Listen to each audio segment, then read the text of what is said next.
नमस्कार साथियों, आपका हमारे चैनल में स्वागत है। आज हम आपके लिए लेकर आए हैं भगवान बुद्ध और गिलहरी की एक प्रेरणादायक कहानी। साथियों, इस कहानी को शुरू करने से पहले मेरा आप सब से यह निवेदन है कि आप सब मेरे चैनल को सपोर्ट तो अच्छा कर रहे हो, पर मेरे चैनल पर लाइक, सब्सक्राइब और शेयर कम आ रहे हैं। यदि आप मेरे चैनल को लाइक, सब्सक्राइब और शेयर करेंगे तो इस तरह की वीडियोस बनाने के लिए मेरा मनोबल बढ़ेगा। तो कृपया आप मेरे चैनल को लाइक, सब्सक्राइब और शेयर अवश्य करें। तो चलिए शुरू करते हैं आज की यह महात्मा बुद्ध और गिलहरी की एक प्रेरणादायक कहानी। एक बार की बात है, भगवान बुद्ध आत्मज्ञान की खोज में तपस्या कर रहे थे। उनके मन में विभिन्न प्रकार के प्रश्न उमड़ रहे थे। उन्हें प्रश्नों का उत्तर चाहिए था, लेकिन अनेक प्रयासों के बाद भी उन्हें सफलता नहीं मिली। वे आत्मज्ञान की प्राप्ति के लिए कठोर तपस्या करने लगे। उन्होंने अनेक कष्ट सहन किए, कई स्थानों की यात्राएं की, परंतु जो समाधान उन्हें चाहिए था वह उन्हें मिला नहीं। एक दिन उनके मन में कुछ निराशा का संचार हुआ। वे सोचने लगे, धन, माया, मोह और संसार की समस्त वस्तुओं का त्याग भी मैंने कर दिया है, फिर भी मुझे अभी तक आत्मज्ञान की प्राप्ति नहीं हुई है। क्या मैं कभी आत्मज्ञान प्राप्त कर सकूंगा? मुझे आगे क्या करना चाहिए? इसी प्रकार के अनेक प्रश्न बुद्ध के मन में उठ रहे थे।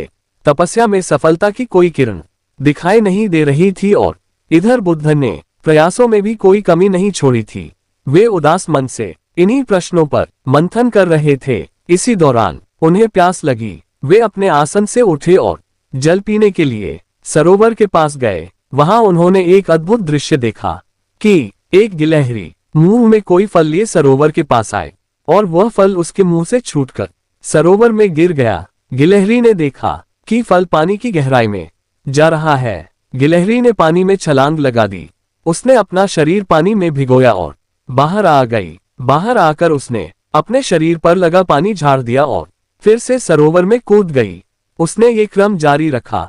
बुद्ध उसे देख रहे थे, लेकिन गिलहरी इस बात से अनजान थी।